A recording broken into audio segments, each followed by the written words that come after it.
sintonia, troca de experiências e um bate-papo descontraído sobre o Espiritismo na sua manhã. Deusa Nogueira explica a mediunidade no nosso dia a dia. Começa agora, na sua Rádio Rio de Janeiro, o programa Conversando sobre Mediunidade. Olá, amigos ouvintes da Rádio Rio de Janeiro. Meu nome é Deusa Nogueira. Estamos nós conversando sobre a mediunidade. Dezembrou, não é, amigos? Estamos nesse mês belíssimo que é consagrado à comemoração do Natal de Jesus. A gente sabe que muitos, de nós temos a consciência desse Natal diário, dessa renovação diária, dessa aproximação diária, nossa com o Mestre Jesus, porque, na verdade, ele jamais esquece de cada um de nós. Mas no nosso calendário terreno e na nossa posição de encarnados, a questão das datas, ela é uma questão importante, ela é uma questão para ser trabalhada por todos nós, Então, temos esse mês de dezembro e a gente aproveita para aprofundar, estreitar um pouquinho mais as nossas relações com o Mestre Jesus. Esse espírito que é o espírito mais evoluído que Deus ofereceu à Terra para nos servir de guia e modelo. Então, de acordo com a questão 625 de O Livro dos Espíritos. E na mediunidade, como é que fica? Então, a gente vai aproveitando um livro que ao longo de 2 anos a gente vem estudando um pouco, que é a obra Mediunidade com Jesus. Essa obra é do Espírito Carlos, através do médium Roberto Lúcio de Souza, que vem trazendo a editora cristã Espírita Cristã Fonte Viva, lá de Minas Gerais, e é bem interessante, porque ele vem correlacionando a mediunidade, o trabalho mediúnico, com alguns ditos bíblicos. E a gente vai refletindo, como sempre, sobre essa nossa prática mediúnica, sobre essa nossa prática espírita. Então, da espírita, assim, a mediunidade com Jesus, segundo entendemos na doutrina espírita. E a gente vai, já que o ano passado a gente caminhou um pouco e paramos no capítulo 7. Hoje a gente vai para o capítulo 8. Mediunidade e vigilância.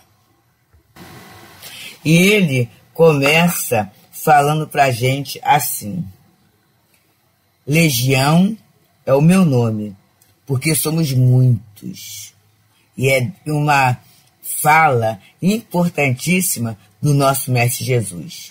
E é interessante que nós estivemos estudando a obra Desobsessão de André Luiz, que fala sobre essa prática mediúnica, essa questão nas nossas casas espíritas, o trabalho de atendimento espiritual.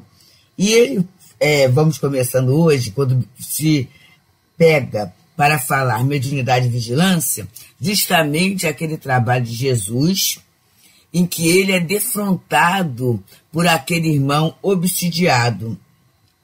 E o Espírito Carlos começa a falar assim com a gente: a resposta da turba que comprometia aquele jovem endemoniado sempre foi alvo da atenção dos estudiosos, tendo em vista a gravidade da situação na qual ele era participante.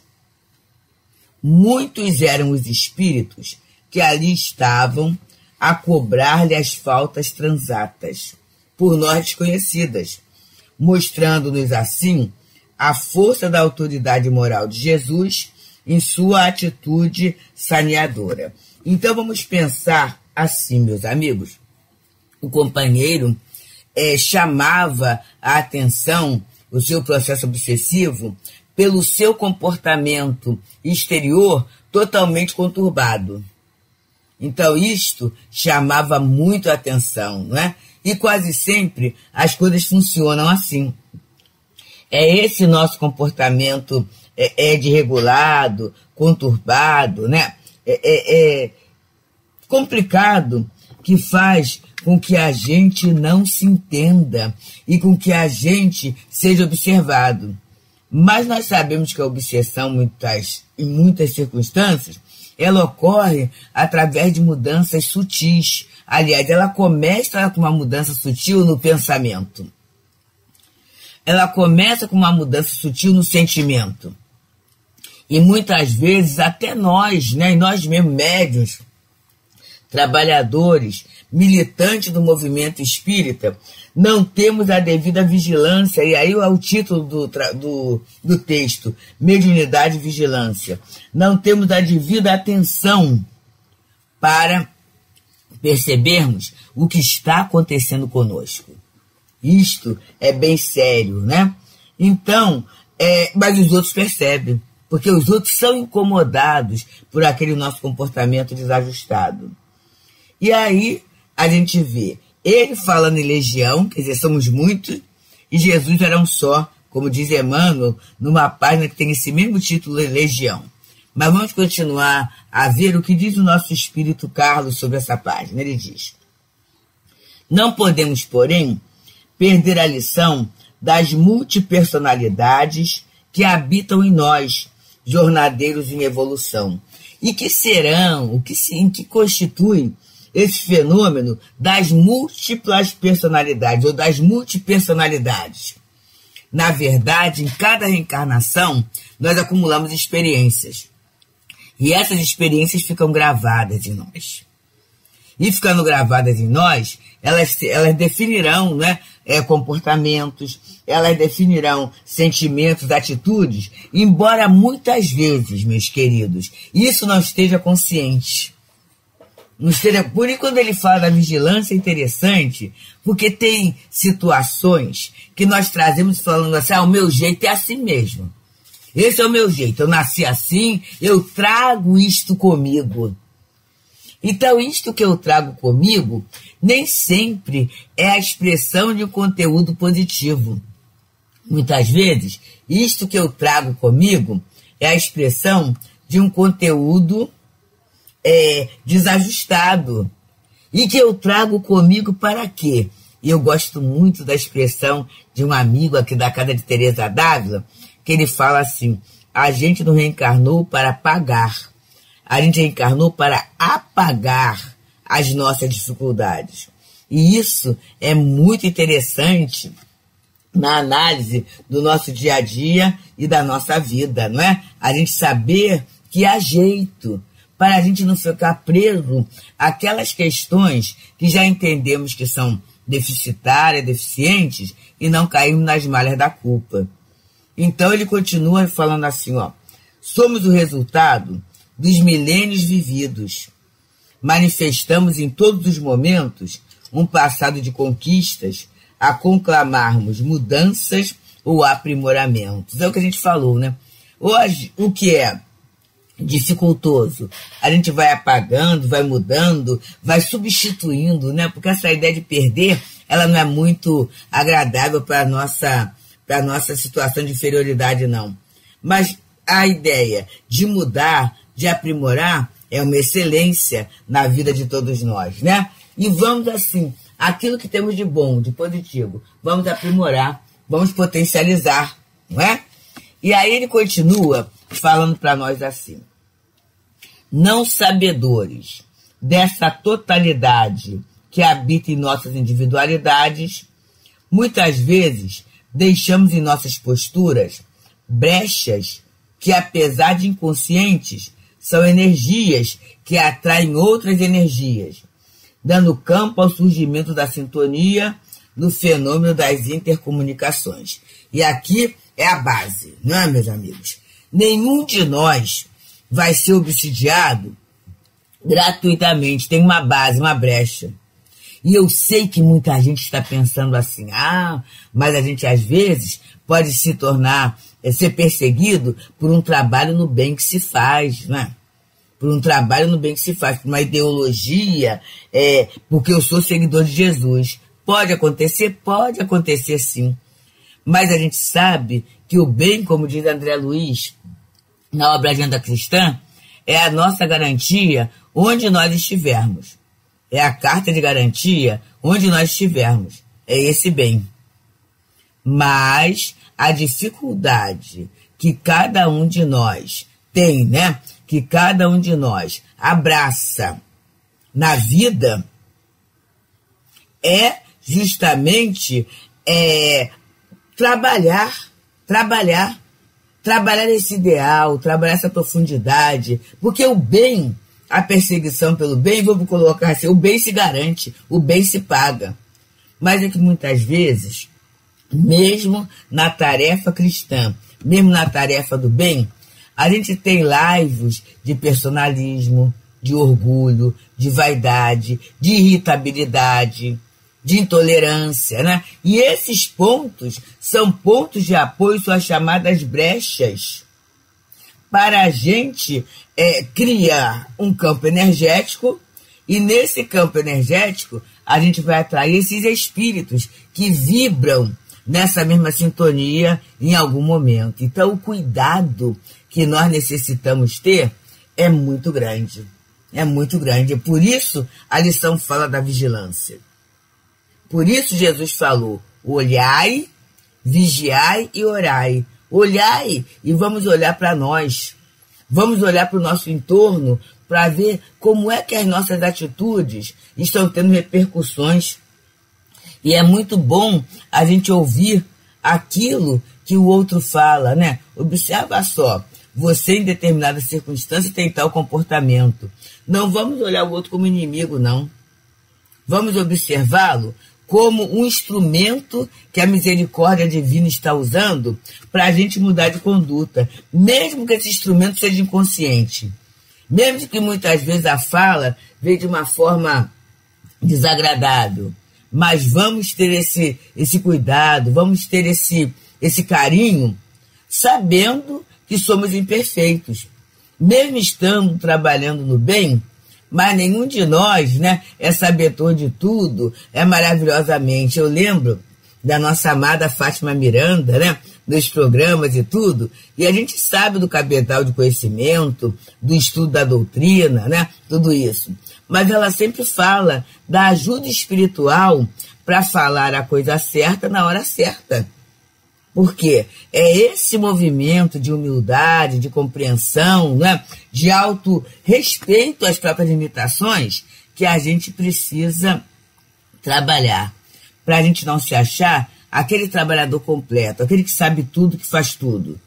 E a partir daí, a gente acaba comprometendo muitas vezes a própria tarefa, né?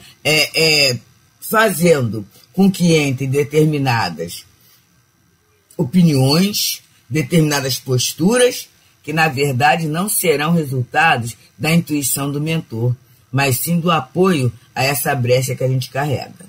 Então, amigos, estamos aqui pelas ondas fraternas da Rádio Rio de Janeiro, no programa Conversando sobre a Mediunidade. Meu nome é Deusa Nogueira. E, nesse momento, estamos no capítulo 8 do livro Mediunidade com Jesus, do Espírito Carlos, através do médium Roberto Lúcio de Souza, estudando o capítulo 8º, que fala sobre mediunidade e vigilância.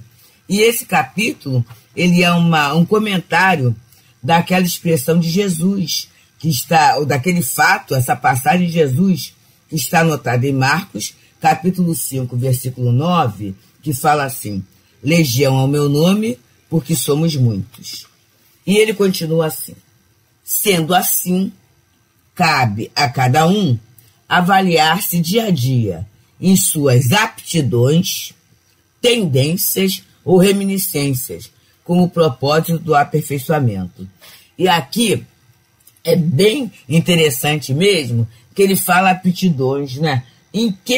Qual é o que me move, né? O que eu procuro, o que eu tenho facilidade, o que eu busco no meu dia a dia. Quais são as minhas tendências? E aí eu tenho que observar mesmo. Eu lembro, quando estudávamos a obra de André Luiz, quando a Berenice, certa feita, falou: quando eu estou vendo um filme, por quem eu torço e qual é a minha vibração, junto àquele que está no mal ou está numa conduta equivocada. Ah, mas é ficção. Pois é, mas aquilo que brota, né, que explode, que espouca, é a minha tendência, né? É aquilo que eu tenho, que muitas vezes está guardadinho pela educação, mas é aquilo que eu tenho. Ou reminiscências, com o propósito de aperfeiçoamento. A gente às vezes tem certas lembranças, né? Certas vontades, certos desejos. Eu preciso analisar essa situação. E ele continua. À medida que ocorre essa transformação, a legião, concitada pelo Cristo interno, a renovação, abandonará a casa mental ainda enfermiça, desabando pelos confins de nosso ser, restando então somente o marco do aprendizado, sem ondas de remorsos paralisantes ou de vestígio deletério da culpa. Então vamos lá, né? À medida que essa transformação vai ocorrendo, essa legião, e qual é a legião, gente? Ele fala no começo, né? É aqueles espíritos que estão nos cobrando. Ah, mas obsedia tudo de uma vez só? Não, né? À medida que eu estabeleço sintonias. Então, naquela hora em que eu estou numa determinada tendência, eu atraio naquela outra hora em que eu estou com uma determinada vontade, eu atraio outro. Em determinada hora em que eu guardo, cultivo determinadas lembranças, eu atraio outro. E aí essa nuvem, que muitas vezes é a nuvem dos cobradores, que estão junto de nós, né? E aí ele diz que à medida que a gente vai trabalhando essa transformação, vai diminuindo. É interessante que a gente pode fazer uma correlação, e tem até a reunião passada do Centro Espírita Fraternal Teresa d'Ávila, a reunião do mês de novembro, de terça-feira, a reunião do dia 29 de novembro, a nossa querida amiga Teresa Almeida, ela trouxe do Céu e Inferno aquele irmão que eu não sei falar direitinho não, Sigmund, né? Não sei falar direito não, mas ele fala, né? O quanto o trabalho no bem, o quanto esse esforço para a renovação íntima diminui o tempo da erraticidade, né? Diminui o tempo da expiação. Então, à medida que a gente vai trabalhando, né? Que a gente vai, desse esforço de melhoria, como diz Kardec, reconhece o verdadeiro espírita pela sua transformação moral e pelos esforços em domar as suas inclinações más, né? A gente vai trabalhando essa mente enfermiça e a gente vai ganhando essa saúde moral. E aí vai ficar o quê, gente? Aquilo que eu fiz de errado, aquela minha situação difícil. Só o marco do aprendizado. Sem as ondas do remorso paralisante, né? Ou sem esse vestígio da culpa. E ele continua nos falando que no campo mediúnico a lição é bem marcante, pois ela reporta-nos aos elementos que, integrantes do psiquismo mediúnico, fazem esse ponto de apoio ao fenômeno do intercâmbio. Cada contato deve ser percebido e entendido pelo médium, pelo grupo, como instrumento de estudo para a renovação. E aí a gente tem o contato no atendimento espiritual com esses espíritos sofredores, necessitados, revoltados. É essa gama de espíritos que comparece à reunião. Então a gente tem que aprender, estudar, aprender, vigiar. Para quê? Para que a gente não caia nos mesmos pontos. Mas vamos observar também, gente, a presença dos benfeitores, a paciência com que esses espíritos queridos, né, eles abraçam, eles apoiam, né? Eles apoiam a todos nós. No momento em que esses espíritos queridos dão apoio no trabalho e suprem a nossa dificuldade, a gente também vai querer se renovar, a gente também vai querer aprender a tratar o outro, a gente também vai querer se melhorar. E aí ele continua a falar para a gente, Espírito Carlos, assim: claro que não vamos generalizar. Nem tudo que as entidades trazem ou dizem encontra-se da mesma forma no campo mental do intermediário, porque senão a gente vai acabar fugindo do trabalho de socorro fraterno. Ah, peraí. Então, todo mundo vai saber que eu sou odioso assim, todo mundo vai saber que eu vivo clamando por justiça, todo mundo vai saber que eu sou vingativo, e aí eu posso até equivocadamente achar que eu sou aquilo tudo. Não, gente. Nem tudo está no meu campo mental da mesma forma. Mas o que é a brecha? Um pontinho só. Um pontinho só. Às vezes nessa encarnação, eu estou caminhando, mas eu detesto ver injustiça. Embora eu não faça justiça com as minhas próprias mãos. Esse meu sentimento, esse meu pensamento, pode ser a base para que um espírito justiceiro encontre material para falar ali, para expressar o seu ponto de vista, né, em relação à vingança.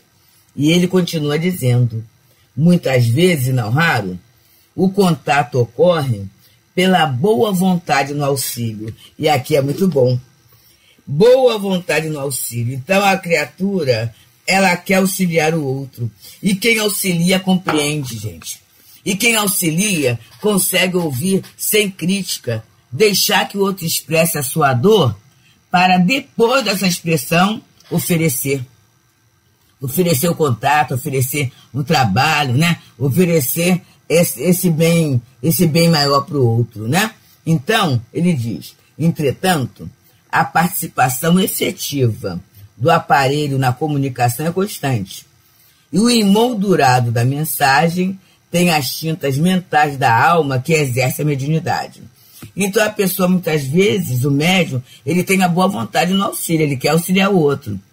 E aí, quando ele quer auxiliar o outro, mesmo não tendo aquele sentimento em plenitude, ele vai ser esse filtro que vai ajudar, né? Que vai passar a mensagem, que vai ter a grande vontade que aquele espírito saia dali extremamente melhor. E aí ele encerra dizendo, assim, vigiemos-nos através do questionamento do Cristo, identificando-nos de modo integral, a fim de não sermos imagens especulares, e sim transparente e veículo do bem. E o que é a imagem especular? É aquela que só pode ser entendida através do espelho, né? É aquela mensagem que vem, vamos colocar a nossa escrita, da esquerda para a direita, né? Aí a mensagem vem da esquerda para a direita, mas toda invertida. E só pode ser lida se for colocado no espelho. É a mediunidade especular. Se a gente, que Chico Xavier apresentou, e alguns outros médios de psicografia apresentam também. Então que a gente consiga, assim, passar a mensagem, passar a dor do companheiro como um espelho bem limpo, como um espelho bem cristalino, né? Para que essa ajuda possa ser bem limpa, bem cristalino e facilitando o trabalho dos mentores espirituais. Um médium na mediunidade com Jesus precisa se colocar na posição de um facilitador e não de um complicador. Então, quando esse médium, ele é esse facilitador, com toda certeza, meus amigos, a vida vai tomando uma configuração extremamente melhor, né? A vida vai tomando uma configuração de misericórdia. E, sobretudo, Jesus, esse lindo aniversariante, nesse Natal de esperança, ele vai brotar em nós, né? Na manjedoura das possibilidades do entendimento da vida e das possibilidades de nós abraçarmos esta lei de progresso, essa lei de justiça, de amor e caridade sempre. Feliz Natal com Jesus. Muita paz. Deusa Nogueira explica a mediunidade no nosso dia a dia. Programa Conversando sobre Mediunidade.